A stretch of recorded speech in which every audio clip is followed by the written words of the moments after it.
ਵਾਹਿਗੁਰੂ ਜੀ ਕਾ ਖਾਲਸਾ ਵਾਹਿਗੁਰੂ ਜੀ ਕੀ ਫਤਿਹ। ਮੈਂ ਤੁਹਾਡੀ ਹੋਸਟ ਨੀਲਮ ਕੌਰ ਤੇ ਮੈਂ ਟੀਵੀ 84 ਦੇ ਸਾਰੇ ਦਰਸ਼ਕਾਂ ਤੇ ਸਰੋਤਿਆਂ ਦਾ ਦਿਲੀ ਸਵਾਗਤ ਕਰਦੀ ਹਾਂ ਪ੍ਰੋਗਰਾਮ ਸੱਚੋ ਸੱਚ ਵਿੱਚ। ਜਿਹੜੇ ਇਸ ਪ੍ਰੋਗਰਾਮ ਨਾਲ ਦੇਸ਼ਾਂ ਵਿਦੇਸ਼ਾਂ ਤੋਂ ਜੁੜ ਚੁੱਕੇ ਨੇ ਖਾਲਸਾ ਅਫੇਅਰ ਸੈਂਟਰ ਦੇ ਸੰਚਾਲਕ ਡਾਕਟਰ ਅਮਰਜੀਤ ਸਿੰਘ ਜੀ ਰੋਜ਼ਾਨਾ ਤਰ੍ਹਾਂ ਸਟੂਡੀਓ ਵਿੱਚ ਮੇਰੇ ਨਾਲ ਸ਼ਾਮਲ ਨੇ। ਆਓ ਨਾਲ ਮਿਲ ਕੇ ਅੱਜ ਦੇ ਅਹਿਮ ਇਸ਼ੂਜ਼ ਉੱਪਰ ਉਹਨਾਂ ਤੋਂ ਉਹਨਾਂ ਦਾ ਤਜ਼ੀਆ ਜਾਣਦੇ ਹਾਂ। जी डॉक्टर साहब वाहिगुरू जी का खालसा वाहिगुरू जी की फतेह। जी डॉक्टर साहब जी आया प्रोग्राम सचो सच विच बहुत शुक्रिया जी। डॉक्टर साहब अज 1 अगस्त 2019 17 सावन नानकशाही संमत 551 का दिन है। तो डॉक्टर साहब प्रोग्राम शुरू करने तो पहला असी अपने दर्शकों के ਸਰੋਤਿਆਂ ਨੂੰ हमेशा तरह दसीए व्यूअर्स जे तुसी हक सच इंसाफ ते पैरा दिन का इको एक चैनल TV 84 ਨੂੰ देखना चाहते हो ਤਾਂ ਤੁਸੀਂ ਦੇਖ ਸਕਦੇ ਹੋ spectrum cable, RCN cable, Bell Fibe cable in Canada, roku, Jadoo box, ਸ਼ਾਵਾ, ਫੇਸਬੁੱਕ TV 84 ਦੀ ਐਪ ਰਾਹੀਂ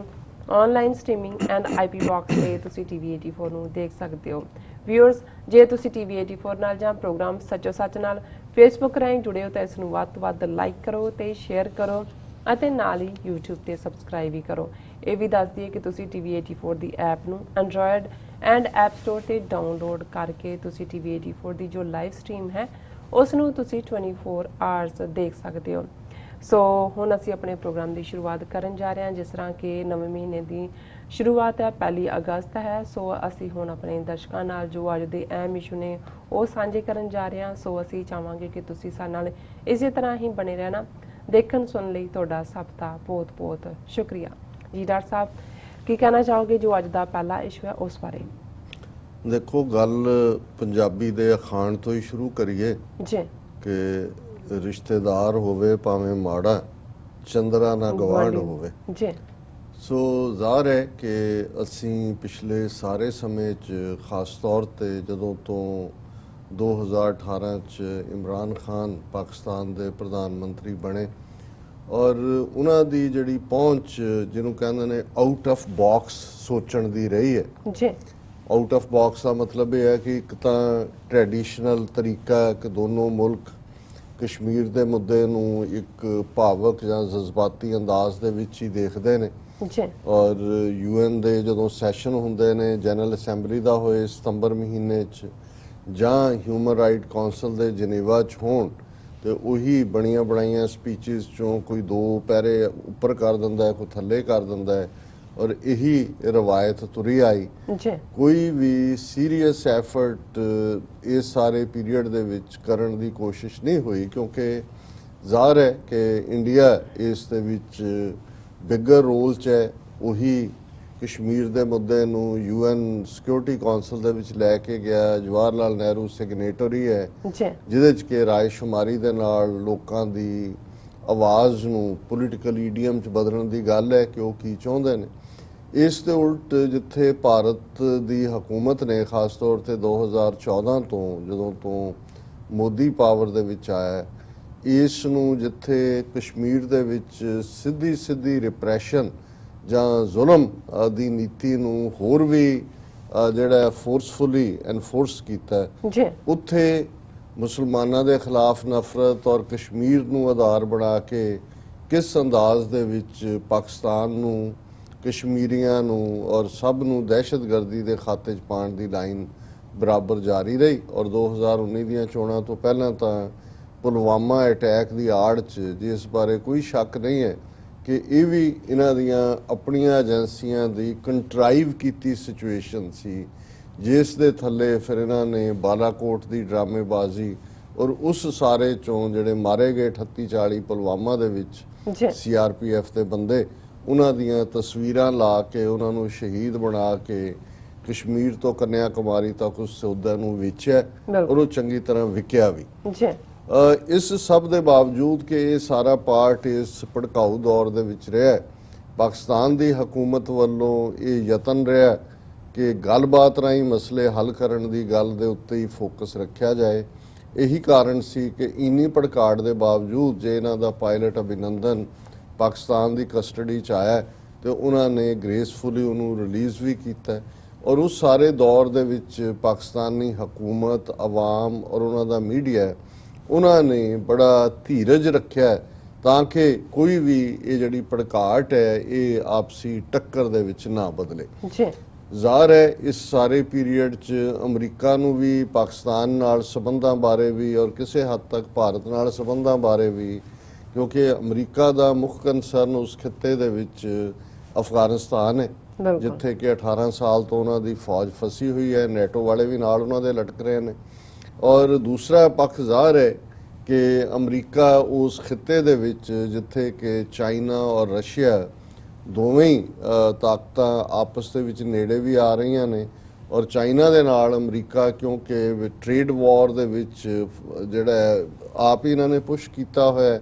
ਔਰ ਉਸ ਸਾਰੇ ਨੂੰ ਆਧਾਰ ਬਣਾ ਕੇ ਈਰਾਨ ਦਾ ਇਸ਼ੂ ਵੀ ਹਾਈਲਾਈਟ ਕਰ ਲਿਆ ਗਿਆ ਹੈ। ਔਰ ਇਸ ਸਾਰੇ ਕਰਕੇ ਅਮਰੀਕਾ ਦੇ ਲਈ ਵੀ ਉਹ ਖਿੱਤਾ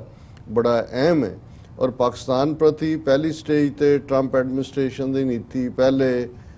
2 ਵਰਿਆਂ ਦੇ ਦੌਰਾਨ ਬਿਲਕੁਲ ਹੌਸਟਿਲਿਟੀ ਵਾਲੀ ਸੀ, ਔਰ ਪਿਛਲੇ ਨਿਊ ਈਅਰ ਈਵ ਦੇ ਮੌਕੇ ਦੇ ਉੱਤੇ ਵੀ 2019 ਚ ਜਿਸ ਕਿਸਮ ਦਾ ਜਿਹੜਾ ਬਿਲਕੁਲ ਨਫ਼ਰਤ ਨਾਲ ਭਰਿਆ ਹੋਇਆ ਔਰ ਦੁਰਕਾਰਨ ਨਾਲ ਭਰਿਆ ਹੋਇਆ ਮੈਸੇਜ ਜਿਹੜਾ ਟਰੰਪ ਨੇ ਟਵੀਟ ਕੀਤਾ ਸੀ, ਉਸ ਤੋਂ ਬਹੁਤੇ ਜਿਹੜੇ ਐਕਸਪਰਟ ਹੈ ਖਾਸ ਤੌਰ ਤੇ ਭਾਰਤ ਪੱਖੀ, ਉਹ ਤਾਂ ਪੁੱਠੀਆਂ ਛਾਲਾਂ ਮਾਰ ਰਹੇ ਸੀ। ਉਹਨਾਂ ਨੂੰ ਲੱਗਦਾ ਸੀ ਕਿ ਵੀ ਪਾਕਿਸਤਾਨ ਪ੍ਰਤੀ ਜਿਹੜਾ ਉਹਨਾਂ ਦਾ ਡ੍ਰੀਮ ਹੈ ਕਿ ਇਸ ਨੂੰ ਦਹਿਸ਼ਤਗਰਦੀ ਦੇ ਖਾਤੇ 'ਚ ਪਾ ਕੇ ਫੇਲਡ ਸਟੇਟ ਬਣਾ ਕੇ ਅਮਰੀਕਨ ਸੈਂਕਸ਼ਨਸ ਈਰਾਨ ਵਾਂਗ ਇਸ ਦੇ ਉੱਤੇ ਵੀ ਲਾ ਕੇ ਔਰ ਇਸ ਨੂੰ ਬਿਲਕੁਲ ਫੇਲ ਕਰ ਦਿੱਤਾ ਜਾਏ, ਔਰ ਅਲਟੀਮੇਟਲੀ ਪਾਕਿਸਤਾਨ ਇਵੇਂ ਹੀ ਬਣ ਜਾਏ ਭਾਰਤ ਦੇ ਸਾਹਮਣੇ ਜਿਵੇਂ ਇਹਨਾਂ ਨੇ ਭੂਟਾਨ ਬਣਾਇਆ ਹੋਇਆ, ਜਾਂ ਹੁਣ ਕਿਸੇ ਹੱਦ ਤੱਕ ਬੰਗਲਾਦੇਸ਼ ਨੂੰ ਵੀ, ਹਾਲਾਂਕਿ ਬੰਗਲਾਦੇਸ਼ ਗਿਗਲ ਆਊਟ ਕਰ ਜਾਂਦਾ ਹੈ, ਬੰਗਾਲੀਆਂ ਨੂੰ ਪਤਾ ਹੈ ਕਿ ਕਦੋਂ ਕਿੱਥੇ ਕੀ ਕਰਨਾ ਹੈ, ਇਸ ਲਈ ਉਹ ਚਾਈਨਾ ਦੇ ਨਾਲ ਵੀ ਜਿਹੜੀ one road one belt initiative ਦੇ ਵਿੱਚ ਸਾਥੀ ਨੇ। ਲੇਕਿਨ ਫਿਰ ਵੀ ਜਿਹੜੀ ਉੱਥੇ ਸਰਕਾਰ ਸ਼ੇਖ ਹਸੀਨਾ ਦੀ ਹੈ, ਉਹ ਜ਼ਾਹਰ ਹੈ ਕਿ ਉੱਥੇ ਰਾਹ ਨਹੀਂ ਖੜੀ ਕੀਤੀ। ਸ੍ਰੀਲੰਕਾ 'ਚ ਵੀ ਇਸ ਕਿਸਮ ਦੀ ਕੋਸ਼ਿਸ਼ ਹੈ, ਪਰ ਪਾਕਿਸਤਾਨ ਦੇ ਮੈਂ ਸਮਝਦਾ ਹਾਂ ਕਿ ਇਹ ਡਿਪਲੋਮੈਟਿਕ ਕੂ ਕਿਹਾ ਜਾ ਸਕਦਾ ਹੈ, ਜਿਹਦੇ ਸ਼ਾਇਦ ਪਾਕਿਸਤਾਨ ਦਾ ਤਾਂ ਆਪਣਾ ਕੋਈ ਬਹੁਤਾ ਐਫਰਟ ਨਾ ਹੋਏ, ਲੇਕਿਨ ਹਾਲਾਤ ਇਸ ਕਿਸਮ ਦੇ ਬਣ ਗਏ ਕਿ ਪਾਕਿਸਤਾਨ ਵਾਪਸ ਸੈਂਟਰਲ ਸਟੇਜ ਦੇ ਉੱਤੇ ਆਇਆ। ਅਮਰੀਕਾ ਨੇ ਵੀ ਆਪਣੀ ਨੀਤੀ ਦੇ ਉੱਤੇ ਨਜ਼ਰਸਾਨੀ ਕੀਤੀ। ਇਹਨਾਂ ਨੂੰ ਵੀ ਲੱਗਾ ਕਿ ਅਫਗਾਨਿਸਤਾਨ ਦੇ ਵਿੱਚ ਜਿਹੜੀ ਇਹਨਾਂ ਦੀ ਵਿਦਡਰਾਅਲ ਹੈ ਔਰ ਕੋਈ ਵੀ ਪੋਸਟ ਵਿਦਡਰਾਅਲ ਜਿਹੜੀ ਹਕੂਮਤ ਬਣਨੀ ਹੈ, ਉੱਥੇ ਜ਼ਾਹਰ ਹੈ ਕਿ ਤਾਲਿਬਾਨ 70-80% ਦੇ ਕਰੀਬ ਜਿਹੜਾ ਉਹ ਟੈਰੀਟਰੀ ਦੇ ਉੱਤੇ ਉਹਨਾਂ ਦਾ ਕੰਟਰੋਲ ਹੈ। ਔਰ ਈਵਨ ਜਿਨ੍ਹਾਂ ਦੇ ਵਿੱਚ ਇਹਨਾਂ ਦੀ ਅਮਰੀਕਨ ਫੌਜ ਦੀ ਬਦੌਲਤ ਐਗਜ਼ਿਸਟਿੰਗ ਅਸ਼ਰਫ ਗਨੀ ਦੀ ਹਕੂਮਤ ਵੀ ਹੈ, ਉੱਥੇ ਵੀ ਉਹ ਐਟ ਵਿਲ ਜਦੋਂ ਚਾਹੁੰਦੇ ਨੇ ਜਿੱਥੇ ਮਰਜ਼ੀ ਬਲਾਸਟ ਕਰ ਦਿੰਦੇ ਨੇ। ਅਜੇ ਕੱਲ੍ਹ ਹੀ ਇੱਕ ਬੱਸ ਦੇ ਵਿੱਚ ਵੀ ਕੀਤਾ ਜਿਹਦੇ ਵਿੱਚ ਬੇਗੁਨਾਹ ਬੀਬੀਆਂ ਔਰ ਬੱਚੇ ਮਾਰੇ ਗਏ, ਔਰ ਇਸੇ ਤਰ੍ਹਾਂ ਕਾਬਲ ਦੇ ਵਿੱਚ ਵੀ 3-4 ਦਿਨ ਪਹਿਲਾਂ ਇਹ ਹੋਇਆ। ਸੋ ਇਹਨਾਂ ਦੇ ਨੀਤੀ ਘਾੜਿਆਂ ਨੇ ਕਨਕਲੂਡ ਕਰ ਲਿਆ ਕਿ ਅਫਗਾਨਿਸਤਾਨ ਦੀ ਪ੍ਰੋਸੈਸ ਦੇ ਵਿੱਚ ਭਾਰਤ ਦਾ ਤਾਂ ਕੋਈ ਰੋਲ ਨਹੀਂ ਹੈ, ਨਾ ਪਹਿਲਾਂ ਸੀ ਨਾ ਹੁਣ ਹੈ, ਔਰ ਪਾਕਿਸਤਾਨ ਜਿਹੜਾ ਉਹੀ ਸੈਂਟਰਲ ਕੀ ਪਲੇਅਰ ਹੋਏਗਾ। ਸੋ ਜ਼ਾਹਰ ਹੈ ਕਿ ਉਹਦੇ ਨਤੀਜੇ ਦੇ ਤੌਰ ਤੇ ਭਾਰਤ ਨੂੰ ਪੁਸ਼ ਆਊਟ ਕੀਤਾ। ਉਹ ਪਹਿਲਾਂ ਵੀ ਐਵੇਂ ਉਹ ਖਾਮਖਾ ਉਹ ਕਿਸੇ ਦੀ ਸ਼ਾਦੀ 'ਚ ਅਬਦੁੱਲਾ ਦੀਵਾਨੇ ਵਾਂਗ ਉਹ ਬੜਿਆ ਹੋਇਆ ਸੀ ਵਿੱਚ, ਔਰ ਪਾਕਿਸਤਾਨ ਦੇ ਉੱਤੇ ਫੋਕਸ ਹੋਇਆ। ਜ਼ਾਹਰ ਹੈ ਕਿ ਉਸ ਸਾਰੇ ਚੋਂ ਇੱਕ ਇਮਰਾਨ ਖਾਨ ਦਾ ਸੱਦਾ ਵੀ ਨਿਕਲਿਆ। 3 ਰੋਜ਼ਾ ਬੇਸ਼ੱਕ ਵਰਕਿੰਗ ਲੰਚ ਸੀ, ਕੋਈ ਉਸ ਲੈਵਲ ਦੀ ਸਟੇਟ ਵਿਜ਼ਿਟ ਨਹੀਂ ਸੀ, ਔਰ ਇਮਰਾਨ ਖਾਨ ਨੇ ਵੀ ਉਸ ਨੂੰ ਲੋ ਪ੍ਰੋਫਾਈਲ ਹੀ ਰੱਖਿਆ। ਆਮ ਜਹਾਜ਼ ਦੇ ਵਿੱਚ ਕਮਰਸ਼ੀਅਲ ਜਹਾਜ਼ ਟਰੈਵਲ ਕੀਤਾ, ਔਰ ਪਾਕਿਸਤਾਨ ਦੀ ਜਿਹੜੀ ਐਮਬੈਸੀ ਅਮਰੀਕਾ ਦੇ ਵਿੱਚ ਵਾਸ਼ਿੰਗਟਨ DC 'ਚ ਹੈ, ਉੱਥੇ ਹੀ ਹੋ ਰਿਹਾ। ਲੇਕਿਨ ਇਹਦੇ ਬਾਵਜੂਦ ਜਿੰਨਾ ਇਸ 3 ਰੋਜ਼ਾ ਦੌਰੇ ਵੇਲੇ ਇਮਰਾਨ ਖਾਨ ਨੂੰ ਤਵੱਜੋ ਮਿਲੀ, ਕੱਲੀ ਟਰੰਪ ਦੇ ਨਾਲ ਹੀ 1-to-1 ਮੀਟਿੰਗ ਜਾਂ ਪ੍ਰੈਸ ਕਾਨਫਰੰਸ ਹੀ ਆਪਣੇ ਆਪ 'ਚ ਸਕਸੈਸਫੁਲ ਨਹੀਂ ਸੀ, ਕਿਉਂਕਿ ਉਹਦੇ 'ਚ ਵੀ ਜ਼ਾਹਰ ਹੈ ਕਸ਼ਮੀਰ ਦੇ ਮੁੱਦੇ ਤੇ ਮੀਡੀਏਸ਼ਨ ਦੀ ਗੱਲ ਟਰੰਪ ਨੇ ਮੋਦੀ ਰਾਹੀਂ, ਕਿ ਮੋਦੀ ਨੇ ਮੈਨੂੰ ਕਿਹਾ ਸੀ ਕਰਕੇ ਕਸ਼ਮੀਰ ਇਸ਼ੂ ਨੂੰ ਵੀ ਹਾਈਲਾਈਟ ਕੀਤਾ। ਪਰ ਇਸ ਦੇ ਨਾਲ ਨਾਲ ਇਮਰਾਨ ਖਾਨ ਨੇ ਬੜੇ, ਜਿਹਨੂੰ ਅਸੀਂ ਪਲੇਨ ਸਪੀਕਿੰਗ ਕਹਿੰਦੇ, ਕਿ ਉਹਨੇ ਕੋਈ ਲਗ ਲਬੇੜ ਨਹੀਂ ਰੱਖਿਆ। ਉਹਨੇ ਅਮਰੀਕਾ ਦੀ ਈਰਾਨ ਨੀਤੀ ਹੋਏ, ਬੀਤੇ ਸਮੇਂ 'ਚ ਅਫਗਾਨਿਸਤਾਨ ਖਿੱਤੇ ਦੇ ਵਿੱਚ ਜਿਹੜੀ ਹੈ ਉਹ ਨੀਤੀ ਹੋਏ, ਔਰ ਕੁੱਲ ਮਿਲਾ ਕੇ ਉਹਨੇ ਹੀ ਟਾਕਡ ਸਟ੍ਰੇਟ, ਬਿਲਕੁਲ ਸਿੱਧੀ ਗੱਲਬਾਤ ਕੀਤੀ। ਔਰ ਮੈਂ ਸਮਝਦਾ ਹਾਂ ਵੀ ਕਈ ਵਾਰ ਇਹ ਜਿਹੜੀ ਇੱਕ ਪਾਸੇ ਤਾਂ ਠੀਕ ਹੈ, ਡਿਪਲੋਮੇਸੀ ਦੀ ਇੱਕ ਆਪਣੀ ਸਫਿਸਟੀਕੇਸ਼ਨ ਹੁੰਦੀ ਹੈ, ਔਰ ਉਹਦੇ 'ਚ ਅਕਸਰ ਮੈਂ ਇਹ ਕੋਟ ਦੁਹਰਾਉਂਦਾ ਜਿਹੜੀ ਹੈ ਕਿ ਜੀ ਇਫ ਏ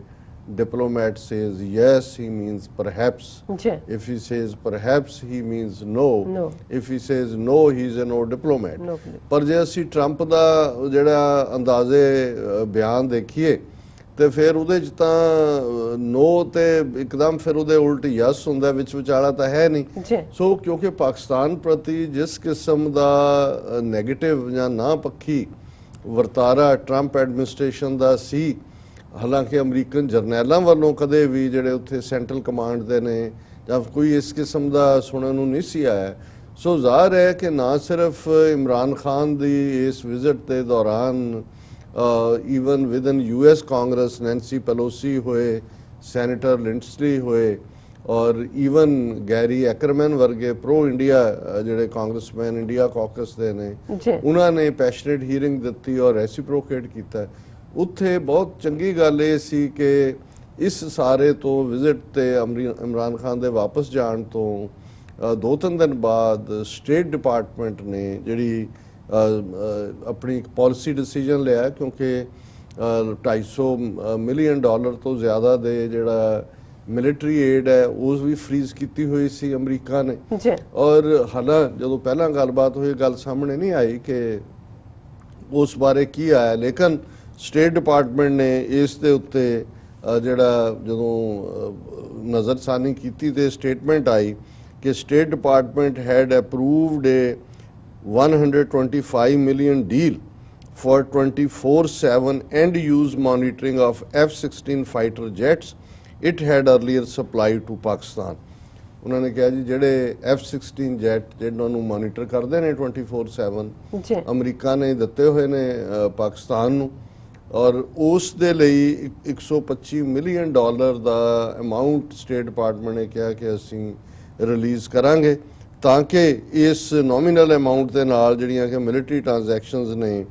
ਉਸ ਦਾ it is meant to continue technical and logistic support service for monitoring Pakistan's operations of F-16 aircraft. ਜੀ ਕਿ ਜੀ ਜਿਹੜੀ ਉਹਨਾਂ ਦੀ ਟੈਕਨੀਕਲ ਮੋਨੀਟਰਿੰਗ ਹੈ ਉਹਦੇ ਲਈ ਜ਼ਰੂਰੀ ਹੈ ਕਿ $125 ਮਿਲੀਅਨ ਜਿਹੜਾ ਹੈ ਉਹ ਪਾਕਿਸਤਾਨ ਨੂੰ ਅਸੀਂ ਦਈਏ, ਔਰ ਇਸ ਨੂੰ ਜਿਹੜਾ ਐਂਡ ਯੂਜ਼ ਮੋਨੀਟਰਿੰਗ ਜਿਸ ਨੂੰ ਕਹਿੰਦੇ ਨੇ 24/7 ਹੋਏਗੀ। ਜੀ ਸੋ ਇਸ ਦੇ ਨਾਲ ਇੱਕ ਬਹੁਤ ਹੋਪ ਵੀ ਹੋਈ। ਪਾਕਿਸਤਾਨ ਦੇ ਐਕਸਪਰਟਸ ਨੇ ਵੀ ਕਿਹਾ ਕਿ ਜਿਹੜਾ ਪਾਕਿਸਤਾਨ ਦਾ ਬੁਹਰਾਨ ਸੀ ਫਾਈਨੈਂਸ਼ੀਅਲ ਕ੍ਰਾਈਸਿਸ, ਹਾਲਾਂਕਿ ਉਸ ਤੋਂ ਪਹਿਲਾਂ IMF ਨੇ ਪਾਕਿਸਤਾਨ ਦੇ ਨਾਲ ਡੀਲ ਨੈਗੋਸ਼ੀਏਟ ਕਰ ਲਈ ਸੀ $6 ਬਿਲੀਅਨ ਜਾਂ $7 billion, but with much stringent conditions, ਬਹੁਤ ਸਖਤ ਕਿਸਮ ਦੀਆਂ। ਸੋ ਉਹਦੇ 'ਚ ਜਦੋਂ ਤਾਂ ਡੀਲ ਵੀ ਸਾਈਨ ਹੋ ਰਹੀ ਸੀ ਲੱਗਦਾ ਸੀ ਵੀ ਅਮਰੀਕਾ ਨੇ ਸੌਫਟ ਲਾਈਨ ਲਈ ਹੈ, ਪਰ ਜਦੋਂ ਸਟੇਟ ਡਿਪਾਰਟਮੈਂਟ ਨੇ ਲਾਈਨ ਲਈ ਕਿ ਜੀ $125 ਮਿਲੀਅਨ ਜਿਹੜੇ ਨੇ ਉਹ ਅਸੀਂ ਰਿਲੀਜ਼ ਕਰ ਰਹੇ ਹਾਂ ਤਾਂ ਕਿ 24/7 F-16 ਦੀ ਜਿਹੜੀ ਮੋਨੀਟਰਿੰਗ ਐਂਡ ਯੂਜ਼ ਮੋਨੀਟਰਿੰਗ ਹੋਏ। तो इसने ज़्यादा चीयर्स दी, चार चफेरे खुशी भी हुई और इजहार होया कि भी ये हुण बिगनिंग है और इस तो बाद ज़ाहिर है कि बाकी एड भी आएगी और अमरीका दे जड़ा और अमरीका ने तारीफ भी की ट्रंप ने कि भी पाकिस्तान अफगानिस्तान बहुत पॉजिटिव रोल प्ले कर रहा है और जड़ा पाकिस्तान साडा एलाई है इस किस्म का होर भी काफ़ी वार्म ਜਿਹੜਾ ਪਾਕਿਸਤਾਨ ਦੇ ਲੋਕਾਂ ਲਈ ਵੀ ਕਿ ਵੀ ਬੜੇ ਇੰਟੈਲੀਜੈਂਟ ਨੇ ਔਰ ਬੜੇ ਮਿਹਨਤੀ ਨੇ ਔਰ ਦਿਸ ਦੈਟ। ਹੁਣ ਗੱਲ ਇਹ ਹੈ ਕਿ ਵੀ ਜੇ ਤਾਂ ਸੱਚਮੁੱਚ ਅਸੀਂ ਆਪਣੇ ਨੇਬਰਹੁੱਡ ਦੇ ਵਿੱਚ ਆਪਣੇ ਖਿੱਤੇ ਦੇ ਵਿੱਚ ਅਮਨ ਚਾਹੁੰਦੇ ਹੋਈਏ ਤਾਂ ਫਿਰ ਲੱਗਣਾ ਤਾਂ ਇਹ ਚਾਹੀਦਾ ਸੀ ਕਿ ਵੀ ਚਲੋ ਐਟਲੀਸਟ ਪਾਕਿਸਤਾਨ ਇਸ ਵੇਲੇ ਜਿਹੜਾ ਕਿ ਪਹਿਲਾਂ ਐਵੇਂ ਲੱਗਦਾ ਸੀ ਕਿ ਬਿਲਕੁਲ ਆਰਬਿਟ ਤੋਂ ਬਾਹਰ ਚਲਾ ਗਿਆ ਅਮਰੀਕਾ ਦੇ, ਔਰ ਭਾਰਤ ਹੁਣ ਕਿਉਂਕਿ ਸਮਝਦਾ ਸੀ ਕਿ ਜੀ ਉਹਨੇ ਪਾਕਿਸਤਾਨ ਦੀ ਥਾਂ ਵੀ ਲੈ ਲਈ ਹੈ ਔਰ ਉਹਦਾ ਜਿਹੜਾ ਪਿਛਲਾ ਸਾਰਾ ਰਿਕਾਰਡ ਹੈ ਪ੍ਰੋ ਸੋਵੀਅਤ ਯੂਨੀਅਨ ਉਹ ਧੋਤਾ ਗਿਆ ਔਰ ਨਵੀਂ ਨਕੋਰ ਸਲੇਟ ਦੇ ਨਾਲ ਭਾਰਤ ਜਿਹੜਾ ਹੈ ਉਹਦਾ ਖਾਸ ਸ਼ਹਿਜ਼ਾਦਾ ਬਣ ਗਿਆ ਇੰਡੀਆ ਦਾ ਔਰ ਚਾਈਨਾ ਦੇ ਖਿਲਾਫ ਵੀ ਔਰ ਦੂਸਰੇ ਵੀ। ਲੇਕਿਨ ਇਹ ਜਿਹੜੀ ਇਹ ਗੱਲ ਇਹਨਾਂ ਦੇ ਹੀ ਚਾਣਕਿਆ ਦਾ ਹੀ ਅਰਥ ਸ਼ਾਸਤਰ ਪੜ੍ਹ ਲੈਣ ਕਿ ਇਨ ਦਾ ਐਂਡ ਦੁਨੀਆ ਦੇ ਵਿੱਚ ਕੋਈ ਪੱਕਾ ਦੋਸਤ ਨਹੀਂ ਹੁੰਦਾ, ਕੋਈ ਦੁਸ਼ਮਣ ਨਹੀਂ ਹੁੰਦਾ, ਸਿਆਸੀ ਹਿੱਤ ਜਾਂ ਹਿੱਤ ਜਿਹੜੇ ਨੇ ਇੰਟਰਸਟ ਉਹੀ ਪੱਕੇ ਹੁੰਦੇ ਨੇ। ਸੋ ਅਮਰੀਕਾ ਨੇ ਜਾਂ ਕਿਸੇ ਵੀ ਮੁਲਕ ਨੇ ਕਦੇ ਆਪਣੇ ਹਿੱਤਾਂ ਦੇ ਅਗੇਂਸਟ ਜਾ ਕੇ ਤਾਂ ਕੰਮ ਨਹੀਂ ਕੀਤਾ, ਉਹ ਬਦਲਦੇ ਰਹਿੰਦੇ ਨੇ, ਹਾਲਾਤ ਵੀ ਬਦਲਦੇ ਨੇ, ਜਿਹੜੇ ਕਦੇ ਉਹੀ ਜਾਪਾਨ ਜਿਸ ਦੇ ਉੱਤੇ ਅਮਰੀਕਾ ਨੇ ਹੀਰੋਸ਼ੀਮਾ ਔਰ ਨਾਗਾਸਾਕੀ ਤੇ ਬੰਬ ਸੁੱਟੇ ਸੀ, ਮੁਕੰਮਲ ਤਬਾਹ ਕੀਤਾ ਸੀ, ਉਹੀ ਜਾਪਾਨ ਜਿਹਨੇ ਅਮਰੀਕਾ ਦੇ ਖਿਲਾਫ ਇੱਥੇ ਆ ਕੇ ਪਰਲ ਹਾਰਬਰ 'ਚ ਉਹਨਾਂ ਦੇ ਜਹਾਜ਼ ਡੋਬੇ ਸੀ, ਉਹੀ ਅੱਜ ਜਿਹੜਾ ਉਹ ਸਭ ਤੋਂ ਟਰਸਟਵਰਦੀ ਐਲਾਈ ਹੈ ਅਮਰੀਕਾ ਦਾ ਅਗੇਂਸਟ ਚਾਈਨਾ। ਇਸੇ ਤਰ੍ਹਾਂ ਵਿਤਨਾਮ ਜਿੱਥੇ ਕਿ 1 ਮਿਲੀਅਨ ਮਾਰਿਆ ਔਰ ਆਪਣਾ 60,000 ਫੌਜੀ ਮਰਵਾਇਆ, ਉਹੀ ਵਿਤਨਾਮ, 2 ਵਿਤਨਾਮ ਹੋਏ, ਫਿਰ ਇੱਕ ਹੋਇਆ ਅੱਜ। ਉਹੀ ਵਿਤਨਾਮ ਔਰ ਜਾਪਾਨ ਅਮਰੀਕਾ ਦੇ ਐਲਾਈ ਨੇ ਚਾਈਨਾ ਦੇ ਖਿਲਾਫ। ਸੋ ਭਾਰਤ ਨੂੰ ਹੀ ਲੱਗਦਾ ਸੀ ਕਿ ਵੀ ਇਹ ਜਿਹੜੀ ਅਮਰੀਕਾ ਜਾਂ ਟਰੰਪ ਐਡਮਿਨਿਸਟ੍ਰੇਸ਼ਨ ਦੀ ਐਂਟਾਈ ਇਸਲਾਮ ਲਾਈਨ ਵੀ ਹੈ ਔਰ ਪਾਕਿਸਤਾਨ ਫਰੰਟ ਸਟੇਟ ਹੈ ਵਿਦ ਦਾ ਨਿਊਕਲੀਅਰ ਵੈਪਨਸ। ਸੋ ਇਹ ਸਾਰਾ ਉਹਨਾਂ ਦੇ ਨੂੰ ਲੱਗਦਾ ਸੀ ਕਿ ਵੀ ਜੋ ਅਸੀਂ ਉਹ ਲਿਖਿਆ ਹੋਇਆ ਹੈ, ਜੋ ਮੁਸਲਮਾਨਾਂ ਦਾ ਹਸ਼ਰ ਅਸੀਂ ਕਰ ਰਹੇ ਹਾਂ ਵਿਦ ਇੰਡੀਅਨ ਮੈਪ ਔਰ ਮਾਈਨੋਰਿਟੀਜ਼ ਦਾ, ਇਹ ਉਸ ਦੇ ਵਿੱਚ ਫਿੱਟ ਹੋਏਗਾ। ਪਰ ਗੱਲ ਜਦੋਂ ਇਮਰਾਨ ਖਾਨ ਦੀ ਵਿਜ਼ਿਟ ਤੋਂ ਬਾਅਦ ਜਿਹੜੀ ਹੈ ਉਹ ਗੱਲ ਸਾਹਮਣੇ ਆ ਗਈ ਕਿ ਡਾਇਰੈਕਸ਼ਨ ਹੁਣ ਆਪੋਜ਼ਿਟ ਜਾ ਰਹੀ। ਹੁਣ ਇੱਕ ਪਾਸਾ ਹੁੰਦਾ ਜਿਹਦੇ 'ਚ ਕਿ ਤੁਸੀਂ ਐਟਲੀਸਟ ਡਿਪਲੋਮੇਸੀ ਦੀ ਦੁਨੀਆ 'ਚ ਕਈ ਵਾਰ ਚੁੱਪ ਰਹਿਣਾ ਵੀ ਇੱਕ ਅੱਛਾ ਰਿਐਕਸ਼ਨ ਹੁੰਦਾ, ਕਿਉਂਕਿ ਸਾਇਲੈਂਸ ਕਈ ਵਾਰ ਇਹ ਨਹੀਂ ਹੈ ਕਿ ਸਾਇਲੈਂਸ ਕੋਈ ਜਵਾਬ ਨਹੀਂ ਹੁੰਦੀ, ਸਾਇਲੈਂਸ ਵੀ ਇੱਕ ਜਵਾਬ ਹੁੰਦਾ ਔਰ ਉਹਦੇ 'ਚ ਤੁਸੀਂ ਇਹ ਪ੍ਰਭਾਵ ਦਿੰਦੇ ਹੋ ਕਿ ਵੀ ਤੁਹਾਡੇ ਮਨ 'ਚ ਕੀ ਚੱਲ ਰਿਹਾ ਹੈ, ਇਹ ਤੁਹਾਡੇ ਵਿਰੋਧੀ ਨੂੰ ਵੀ ਨਹੀਂ ਪਤਾ ਵੀ ਕੀ ਚੱਲ ਰਿਹਾ, ਵੀ ਤੁਸੀਂ ਕੀ ਕਰੋਗੇ। ਲੇਕਿਨ ਉਹ ਗੱਲ ਫਿਰ ਅਲਟੀਮੇਟਲੀ ਇਹੀ ਹੈ ਕਿ ਅੱਧ ਜਲ ਗਗਰੀ ਛਲਕਤ ਜਾਤ, ਕਿ ਜਿਹੜਾ ਘੜਾ ਅੱਧਾ ਭਰਿਆ ਹੁੰਦਾ ਉਹ ਛਲਕਦਾ। ਔਰ ਵੈਸੇ ਵੀ ਥੋਥਾ ਚਨਾ ਬਾਜੇ ਕਨਾ ਇਹਨਾਂ ਦੇ ਆਪਣੇ ਹੀ ਈਡੀਅਮ ਨੇ। ਹੁਣ ਭਾਰਤ ਤੋਂ ਰਿਹਾ ਨਹੀਂ ਗਿਆ ਉਹਨਾਂ ਦੇ ਡਿਪਲੋਮੈਟ ਔਰ ਉਹਨਾਂ ਦੇ ਕਿ ਵੀ ਇਹ ਕੀ ਹੋ ਗਿਆ। ਔਰ ਜਿਹੜੀ ਅੱਜ ਘਟੀਆ ਹਰਕਤ ਭਾਰਤ ਨੇ ਕੀਤੀ ਔਰ ਇਹ ਮੈਸੇਜ ਵੀ ਦਿੱਤਾ ਹੈ ਕਿ ਵੀ ਅਸੀਂ ਕੋਈ ਅਮਨ ਨਹੀਂ ਚਾਹੁੰਦੇ, ਅਸੀਂ ਪਾਕਿਸਤਾਨ ਦੇ ਨਾਲ ਇੱਕ ਪਾਸੇ ਤਾਂ ਇਮਰਾਨ ਖਾਨ ਬੈਂਡ ਬੈਕਵਰਡ ਅੰਗਰੇਜ਼ੀ ਜਿਹਨੂੰ ਕਹਿੰਦੇ ਨੇ ਉਹ ਕਰ ਰਹੇ ਨੇ, ਕਹਿਣ ਦੇ ਲਈ ਹਰ ਪਾਸੇ ਜਿਹੜਾ ਉਹਨਾਂ ਨੇ, ਜਿਵੇਂ ਅਸੀਂ ਉਹ ਡਿਸਕਸ ਵੀ ਕੀਤਾ, ਜਿਹੜਾ ਸਾਡੇ ਦਰਸ਼ਕਾਂ ਵੱਲੋਂ ਬਹੁਤ ਪਸੰਦ ਕੀਤਾ ਗਿਆ, ਨਵਾਜ਼ ਚੌਧਰੀ ਮੈਰੀਲੈਂਡ ਤੋਂ, ਉਹਨਾਂ ਨੇ ਈਵਨ ਕੁਰਾਨ ਸ਼ਰੀਫ ਦੇ ਉਸ ਪਾਰੇ ਕੋਟ ਕੀਤੇ ਜਿਨ੍ਹਾਂ ਤੇ ਬੇਸਡ ਇਮਰਾਨ ਖਾਨ ਨੇ ਜਿਹੜਾ ਨੈਸ਼ਨਲ ਡੇ ਫਾਰ ਮਾਈਨੋਰਿਟੀਜ਼ ਆਪਣੇ ਅਵਾਨੇ ਸਦਰ 'ਚ ਬਣਾਇਆ, ਜਿਹਦੇ 'ਚ ਉਹਨਾਂ ਨੇ ਕਿਹਾ ਸੀ ਕਿ ਈਵਨ ਕੁਰਾਨ ਸ਼ਰੀਫ ਨੂੰ ਕੋਟ ਕਰਕੇ ਉਹਨਾਂ ਨੇ ਕਿਹਾ ਸੀ ਕਿ ਈਵਨ ਆਪਣੇ ਨਬੀ ਨੂੰ ਵੀ ਜਿਹੜਾ ਇਹ ਅੱਲਾ ਦੀ ਹਦਾਇਤ ਹੈ ਕਿ ਤੁਸੀਂ ਆਪਣਾ ਮੈਸੇਜ ਦੇਣਾ ਹੈ, ਈਮਾਨ ਕਿਹਦੇ 'ਚ ਹੋਣਾ ਹੈ ਉਹ ਮੈਂ ਦੇਖਣਾ। ਸੋ ਜ਼ਾਹਰ ਹੈ ਕਿ ਵੀ ਇਸ ਲੈਵਲ ਤੱਕ ਜਾ ਕੇ ਪਾਕਿਸਤਾਨ ਦੀ ਹਕੂਮਤ ਜਿਹੜੀ ਇੱਕ ਮਾਈਨੋਰਿਟੀਜ਼ ਦੇ ਇਸ਼ੂ ਨੇ, ਔਰ ਜ਼ਾਹਰ ਹੈ ਹਿੰਦੂਆਂ ਪ੍ਰਤੀ ਅਸੀਂ ਡਿਸਕਸ ਕੀਤਾ ਸੀ ਕਿ ਕਿਵੇਂ ਸਿਆਲਕੋਟ ਦੇ ਵਿੱਚ 1000 ਸਾਲ ਪੁਰਾਣਾ ਮੰਦਿਰ ਜਿਹੜਾ ਉਸ ਨੂੰ ਖੋਲ੍ਹਿਆ ਗਿਆ ਹਿੰਦੂਆਂ ਦੇ ਦਰਸ਼ਨ ਦੇ ਲਈ।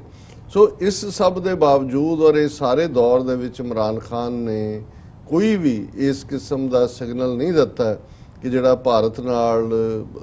ਦੁਸ਼ਮਣੀ ਕੰਟੀਨਿਊ ਕਰਨ ਦਾ ਹੋਏ, ਉਹ ਦੋਸਤੀ ਦਾ ਹੀ ਹੈ। ਪਰ ਭਾਰਤੀ ਅਗੇਨ ਇਹਨਾਂ ਨੇ ਆਪਣੀ ਔਕਾਤ ਦਿਖਾਈ ਹੈ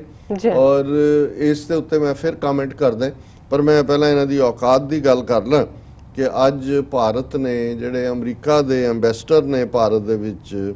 ਮਿਸਟਰ ਕੈਨਥ ਜਸਟਰ, ਉਹਨਾਂ ਨੂੰ ਸਮਨ ਕੀਤਾ, ਤਲਬ ਕੀਤਾ ਉਹਨਾਂ ਦੀ ਫੋਰਨ ਮਿਨਿਸਟਰੀ ਨੇ, ਫੋਰਨ ਆਫਿਸ ਨੇ, ਔਰ ਉਹਦੇ 'ਚ ਔਰ ਇਹ ਗੱਲ ਉਹਨਾਂ ਦਾ ਸਪੋਕਸਪਰਸਨ ਜਿਹੜਾ ਉਹਨਾਂ ਦੀ ਐਕਸਟਰਨਲ ਅਫੇਅਰਸ ਮਿਨਿਸਟਰੀ ਦਾ ਰਵੀਸ਼ ਕੁਮਾਰ ਉਹ ਇਹ ਕਹਿ ਰਿਹਾ ਕਿ we have taken up the matter with the US ambassador in Delhi as well as with the US government in Washington through our ambassador. We have expressed grave concern over US military assistance to Pakistan. The US side has told us that proposed sale doesn't indicate any change in US policy of maintaining a freeze in military assistance to Pakistan. Ministry of External Affairs spokesperson Ravish Kumar told news persons here today. ਹੁਣ ਇਹ ਉਹਨਾਂ ਦਾ spokesperson ਕਹਿ ਰਿਹਾ ਕਿ ਅਸੀਂ America ਦੇ ਦਿੱਲੀ ਦੇ ਵਿੱਚ ਐਂਬੈਸਡਰ ਨੂੰ ਵੀ ਤਲਬ ਕੀਤਾ ਔਰ ਸਾਡੇ ਐਂਬੈਸਡਰ ਨੇ ਜਿਹੜਾ ਵਾਸ਼ਿੰਗਟਨ ਡੀਸੀ ਦੇ ਵਿੱਚ ਹੈ ਉਹਨਾਂ ਦੇ ਸਟੇਟ ਡਿਪਾਰਟਮੈਂਟ ਨੂੰ ਇਹ ਕਿਹਾ ਕਿ ਵੀ ਇਹ ਜਿਹੜਾ ਤੁਸੀਂ ਪਾਕਿਸਤਾਨ ਨੂੰ $125 ਮਿਲੀਅਨ ਰਿਲੀਜ਼ ਕੀਤਾ, ਇਹ ਸਾਡੇ ਲਈ ਗ੍ਰੇਵ ਕੰਸਰਨ ਹੈ ਕਿ ਬਹੁਤ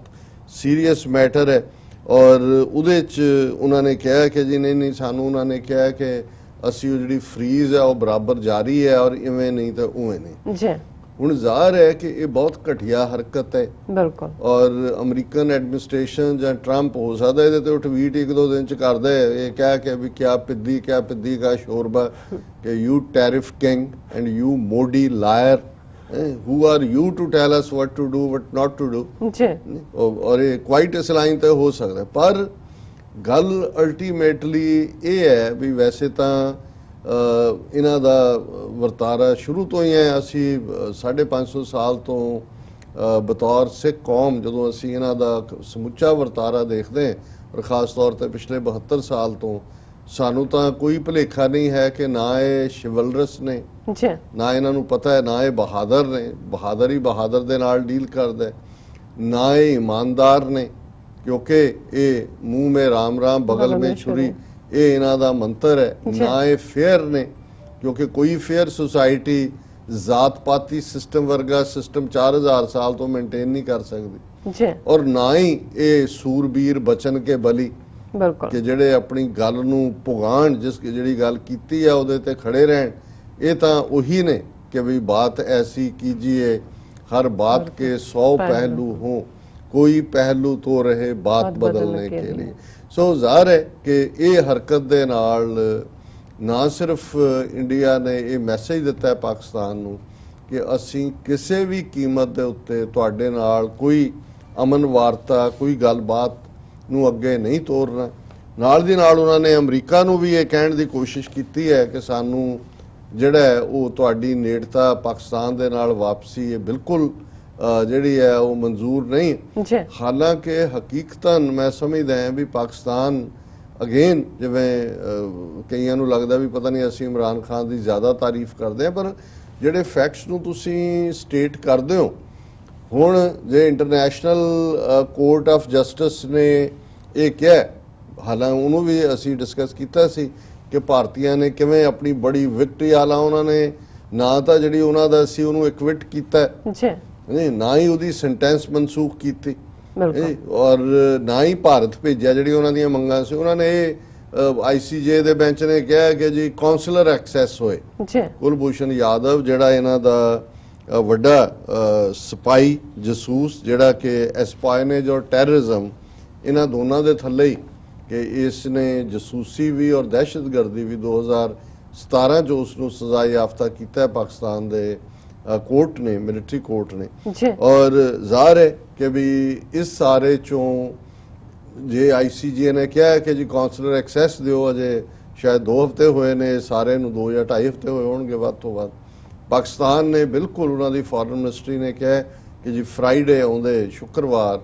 ਅਸੀਂ ਉਹਨਾਂ ਨੂੰ ਕਿਹਾ ਇੰਡੀਅਨ ਕੌਂਸੂਲੇਟ ਨੂੰ ਕਿ ਵੀ ਤੁਸੀਂ ਮੁਲਾਕਾਤ ਕਰ ਲਓ, ਔਰ ਉਹਦੇ ਚ ਹਾਲਾਂ ਇੰਡੀਅਨ ਮਿਨਿਸਟਰੀ ਨੇ ਕਿਹਾ ਜੀ ਉਹਨਾਂ ਨੇ ਕੰਡੀਸ਼ਨ ਰੱਖੀ ਹੈ ਕਿ ਉਹਨਾਂ ਦਾ ਵੀ ਬੰਦਾ ਮੌਜੂਦ ਹੋ, ਕਿਉਂ ਨਾ ਮੌਜੂਦ ਹੋਏ ਬਿਲਕੁਲ, ਔਰ ਜੇ ਨਾ ਵੀ ਹੋਏ ਤਾਂ ਉੱਥੇ ਕਿਹੜਾ ਉਹਨਾਂ ਨੇ ਤੁਹਾਨੂੰ GT ਰੋਡ ਤੇ ਮਿਲਾਣਾ। ਸੋ ਜ਼ਾਹਰ ਹੈ ਉਹ ਮੋਨੀਟਰਿੰਗ ਵੀ ਹੋਏਗੀ, ਵੀਡੀਓਗ੍ਰਾਫੀ ਵੀ ਹੋਏਗੀ, ਆਡੀਓ ਵੀ ਜਿਹੜੀ ਹੈ ਉਹ ਟੇਪ ਹੋਏਗੀ ਕਿ ਕੀ, ਕਿਉਂਕਿ ਜ਼ਾਹਰ ਹੈ ਜਦੋਂ ਇੱਕ ਜਸੂਸ ਔਰ ਇੱਕ ਦਹਿਸ਼ਤਗਰਦ ਜਿਹਨੇ ਪਾਕਿਸਤਾਨ 'ਚ ਹੁੰਦੇ ਆ, ਬਲੋਚਿਸਤਾਨ 'ਚ ਦਰਜਨਾ ਆਪਣੇ ਜਿਹੜੇ ਨੇ ਉਹ ਸਟਰੋਂਗ ਹਾਊਸ ਖੋਲੇ ਜਿਨ੍ਹਾਂ ਰਾਹੀਂ ਪਾਕਿਸਤਾਨ 'ਚ ਦਹਿਸ਼ਤਗਰਦੀ ਫੈਲਾਈ। ਸੋ ਇਹ ਜਦੋਂ ਫੜੇ ਵੀ ਜਾਂਦੇ ਨੇ, ਕੋਡਡ ਲੈਂਗੁਏਜ ਹੁੰਦੀ ਹੈ ਕਿ ਵੀ ਕੀ ਉਹਨੇ ਕੀ ਦੇ ਚੁੱਕਾ ਹੈ ਜਾਣਕਾਰੀ, ਕੀ ਹੋਰ ਜਾਣਕਾਰੀ ਹੈ। ਸੋ ਜ਼ਾਹਰ ਹੈ ਕਿ ਪਾਕਿਸਤਾਨ ਨੇ, ਹਾਲਾਂਕਿ ਪਾਕਿਸਤਾਨ ਉਹਨੂੰ ਡਿਲੇ ਵੀ ਕਰ ਸਕਦਾ ਸੀ, ਉਹਨਾਂ ਕੋਲ ਇੰਨੇ ਆਪਣੇ ਇਸ਼ੂ ਨੇ ਕਿ ਵੀ ਉਹਨਾਂ ਦੇ ਕੋਈ ਸਿਰ ਦੇ ਉੱਤੇ ਕੋਈ ਤਲਵਾਰ ਤਾਂ ਨਹੀਂ ਲਟਕੀ ਹੋਈ ਕਿ ਉਹਨਾਂ ਨੇ ਫੌਰਨ ICJ ਨੂੰ ਦੇਣਾ। ਔਰ ਉਹਨਾਂ ਨੇ ਇਹ ਮੰਨਦਿਆਂ ਹੋਇਆ ਕਿ ਜੀ ਠੀਕ ਹੈ, ਆਰਟੀਕਲ 36 ਵਿਆਨਾ ਕਨਵੈਨਸ਼ਨ ਦਾ ਇਹ ਕਹਿੰਦਾ ਹੈ ਕਿ when a national of a foreign country is arrested, he must be informed of the right to have their country's consulate notified and the right to regular consultations with their consulate officials during the detention and trial. ਇਸੇ ਨੂੰ ਆਧਾਰ ਬਣਾ ਕੇ ICJ ਨੇ ਉਹਨੂੰ right ਦਿੱਤਾ। ਹੁਣ ਇੱਕ ਪਾਸੇ ਤਾਂ ਪਾਕਿਸਤਾਨ ਜਿਹੜਾ ਆਊਟ ਆਫ ਦਾ ਵੇ ਜਾ ਕੇ ਵਿਦਨ ਅ ਲਿਮਿਟਡ ਟਾਈਮ ਇਹਦੇ ਕੁਲਭੂਸ਼ਣ ਯਾਦਵ ਨੂੰ ਕਾਉਂਸਲਰ ਐਕਸੈਸ ਵੀ ਦੇ ਰਿਹਾ, ਤੇ ਜੇ ਅਸੀਂ ਦੇਖੀਏ ਕਿ ਵੀ ਇਹ ਆਪਣੇ ਕਿਵੇਂ ਦਹਿਸ਼ਤਗਰਦੀ ਵਿਦਨ ਪਾਕਿਸਤਾਨ ਫੈਲਾਉਣ ਦੇ ਜਿਹੜੇ ਇਹਨਾਂ ਦੇ ਮਾੜੇ ਇਰਾਦੇ ਔਰ ਮਾੜਾ ਏਜੰਡਾ ਉਸ ਦੇ ਉੱਤੇ ਇਹ ਹਟੇ ਨਹੀਂ ਨੇ ਪਿੱਛੇ। ਔਰ ਨਾਲ ਦੀ ਨਾਲ ਹੀ ਖਬਰ ਇਹਨਾਂ ਦੇ ਮੀਡੀਆ 'ਚ ਲੱਗੀ ਹੋਈ ਹੈ ਕਿ Indian national arrested for spying ਕਿ ਇੱਕ ਰਾਜੂ ਲਕਸ਼ਮਣ ਨਾਂ ਦਾ ਇੰਡੀਅਨ ਜਸੂਸ ਉਹਨਾਂ ਨੇ ਡੇਰਾ ਗਾਜ਼ੀ ਖਾਨ ਦੇ ਬਾਰਡਰ ਤੇ ਜਿਹੜਾ ਬਲੋਚਿਸਤਾਨ ਤੋਂ ਇਧਰ ਉਹਨਾਂ ਦੀ ਸਰਹੱਦ ਲੱਗਦੀ ਹੈ ਉਸ ਦੇ ਵਿੱਚ ਫੜਿਆ ਔਰ ਉਹਨੇ ਰਾਜੂ ਲਕਸ਼ਮਣ ਨੇ ਮੰਨਿਆ he admitted himself to be a spy spying is punishable by death in Pakistan ਔਰ ਉਹਨਾਂ ਨੇ ਕਿਹਾ ਵੀ ਇਹਨੂੰ ਰਾਜੂ ਲਕਸ਼ਮਣ ਨੂੰ ਜਿਹੜੀਆਂ ਪਾਕਿਸਤਾਨ ਦੀਆਂ ਏਜੰਸੀਆਂ ਨੇ ਅਣਦੱਸੀ ਥਾਂ ਤੇ ਲੈ ਗਈਆਂ ਜੀ ਔਰ ਉਸ ਤੋਂ ਉਹ ਅੱਗੋਂ ਪੁੱਛਗਿੱਛ ਕਰ ਰਹੀਆਂ ਕਿ ਉਸ ਨੂੰ ਕੀ ਕੰਮ ਦਿੱਤਾ ਹੈ ਜਾਂ ਉਹਨੇ ਕੀ ਕਰਨਾ ਸੀ ਜੀ ਸੋ ਜ਼ਾਹਰ ਹੈ ਕਿ ਇੱਕ ਪਾਸੇ ਇਹਨਾਂ ਦੇ ਸਪਾਈ ਫੜੇ ਗਏ ਯਾਦਵ ਉਹਨੂੰ ਐਕਸੈਸ ਦੇਣ ਦੀ ਲਾਈਨ ਨਵਾਂ ਜਸੂਸ ਇੱਕ ਹੋਰ ਫੜਿਆ ਜੀ ਔਰ ਦੂਸਰੇ ਪਾਸੇ ਭਾਰਤ ਜਿਹੜਾ ਹੈ ਉਹ ਕਿਸ ਹੱਦ ਤੱਕ ਜਾ ਕੇ ਪਾਕਿਸਤਾਨ ਦੇ ਵਿਰੋਧ 'ਚ ਖੜੇ ਸੋ ਮੈਂ ਇੱਕ ਗੱਲ ਜਿਹਨੂੰ ਇੱਕ ਦੋਸਤਾਨਾ ਮਸ਼ਵਰਾ ਜ਼ਰੂਰ ਮੈਨੂੰ ਨਹੀਂ ਪਤਾ ਹੈ ਕਿ ਪਾਕਿਸਤਾਨੀ ਹਕੂਮਤ ਜਾਂ ਇਮਰਾਨ ਖਾਨ ਦੇ ਜਿਹੜੇ ਇੱਥੇ ਉਹਨਾਂ ਦੇ ਪਾਕਿਸਤਾਨ ਦੇ ਕੌਂਸੂਲੇਟ ਜਾਂ ਐਮਬੈਸੀਜ਼ ਨੇ ਉਹ ਸਾਡੀ ਗੱਲ ਦਾ ਕਿੰਨਾ ਕੁ ਨੋਟਿਸ ਲੈਂਦੇ ਨੇ ਹਾਲਾਂ ਸਾਡੇ ਕੁਝ ਵਿਊਅਰ ਜ਼ਰੂਰ ਲਿਖਦੇ ਨੇ ਕਿ ਜੀ ਤੁਸੀਂ ਜੋ ਵੀ ਕਹਿੰਦੇ ਹੋ ਕਿਤੇ ਨਾ ਕਿਤੇ ਸੁਣਿਆ ਜਾਂਦਾ ਹੈ ਕਿਤੇ ਨਾ ਕਿਤੇ ਉਸ ਦੇ ਉੱਤੇ ਐਕਟ ਹੁੰਦਾ ਹੈ ਪਰ ਮੈਨੂੰ ਨਹੀਂ ਪਤਾ ਹੈ ਕਿਉਂਕਿ ਇਹਨਾਂ ਦਾ ਆਪਣਾ ਡਿਪਲੋਮੈਟਸ ਦਾ ਔਰ ਦੂਸਰਾ ਸੰਸਾਰ ਹੁੰਦਾ ਹੈ ਲੇਕਿਨ ਮੈਂ ਇਹ ਜ਼ਰੂਰ ਦੋਸਤਾਨਾ ਮਸ਼ਵਰਾ ਇਮਰਾਨ ਖਾਨ ਸਾਹਿਬ ਦੀ ਹਕੂਮਤ ਨੂੰ ਔਰ ਉਹਨਾਂ ਦੇ ਜਿਹੜੇ ਵੀ ਇਸ ਵਿੰਗ ਦੇ ਨਾਲ ਡੀਲ ਕਰਦੇ ਨੇ ਕਹਿਣਾ ਚਾਹੁੰਦਾ ਅੰਗਰੇਜ਼ੀ ਦਾ ਇੱਕ ਲਫ਼ਜ਼ ਹੈ ਇਨਫ ਇਜ਼ ਇਨਫ ਬਿਲਕੁਲ ਜਿਹਨੂੰ ਕਿਹਾ ਜਾਂਦਾ ਕਿ ਬਸ ਬਹੁਤ ਹੋ ਗਿਆ ਜੀ ਵੀ ਹੁਣ ਬਸ ਕਰੋ ਕਿ ਵੀ ਜਦੋਂ ਤੁਸੀਂ ਰਿਪੀਟਡਲੀ ਹਰ ਵਾਰ ਇਹਨਾਂ ਦੀ ਜਿਹੜੀ ਘਟੀਆ ਹਰਕਤ ਹੈ ਉਸ ਦਾ ਜਵਾਬ ਤੁਸੀਂ ਫੇਰ ਜਿਹੜਾ ਹੈ ਉਹ ਬਹੁਤ ਹਾਂ ਪੱਖੀ ਦਿੰਦੇ ਹੋ ਠੀਕ ਹੈ ਇੱਕ ਹੱਦ ਤੱਕ ਡਿਪਲੋਮੈਟਿਕ ਵਰਲਡ ਦੇ ਵਿੱਚ ਇਹ ਮੈਸੇਜ ਆਣਾ ਕਿ ਵੀ ਤੁਸੀਂ ਅਮਨ ਚਾਹੁੰਦੇ ਹੋ ਤੁਸੀਂ ਗੱਲਬਾਤ ਰਾਹੀਂ ਮਸਲੇ ਹੱਲ ਕਰਨਾ ਚਾਹੋ ਇਹੀ ਕਾਰਨ ਹੈ ਕਿ ਟਰੰਪ ਨੇ ਜਦੋਂ ਇਹ ਰਿਵੀਲ ਕੀਤਾ ਕਿ ਮੋਦੀ ਨੇ ਜਾਪਾਨ ਦੇ ਵਿੱਚ ਓਸਾਕਾ ਦੀ ਮੀਟਿੰਗ 'ਚ ਕਿਹਾ ਕਿ ਜੀ ਤੁਸੀਂ ਵਿਚੋਲਗੀ ਕਰੋ ਕਸ਼ਮੀਰ ਦੀ ਇਮਰਾਨ ਖਾਨ ਦਾ ਹਾਲਾਂਕਿ ਉਹ ਪ੍ਰਪੇਅਰ ਨਹੀਂ ਸੀ ਇਸ ਕਿਸਮ ਦੀ ਲੇਕਿਨ ਸਪੌਂਟੇਨੀਅਸ ਇਹ ਰਿਐਕਸ਼ਨ ਸੀ ਟਰੰਪ ਨੂੰ ਉਹਨਾਂ ਨੇ ਕਿਹਾ ਕਿ ਵੀ ਜੇ ਤੁਸੀਂ ਇਵੇਂ ਕਰਕੇ ਇਸ ਮਸਲੇ ਨੂੰ ਹੱਲ ਕਰ ਦਿਓ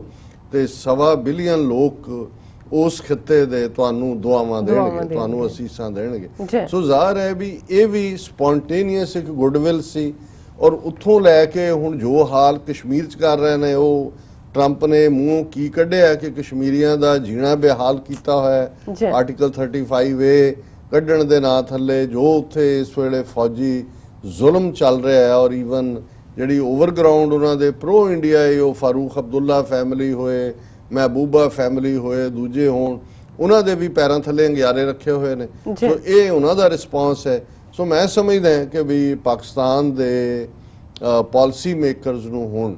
ਥੋੜਾ ਜਿਹਾ ਹਾਰਡ ਲਾਈਨ ਲੈਣੀ ਚਾਹੀਦੀ ਹੈ ਇਸੇ ਗੱਲ ਤੋਂ ਹੀ ਕਿ ਜੀ ਇਹ ਅਸੀਂ ਅਮਨ ਚਾਹੁੰਦੇ ਹਾਂ enough is enough so again ਕਿ ਵੀ ਬਸ ਬਹੁਤ ਹੋ ਗਿਆ ਕਿਉਂਕਿ ਇਹ ਵੀ ਸਾਡੇ ਉਸ ਕਲਚਰ ਦਾ ਜਾਂ ਦੁਨੀਆ ਦੇ ਵਿੱਚ ਵੀ ਇਹ ਇੱਕ ਮੰਨਿਆ ਜਾਂਦਾ ਹੈ ਜਦੋਂ ਤੁਸੀਂ ਬਹੁਤ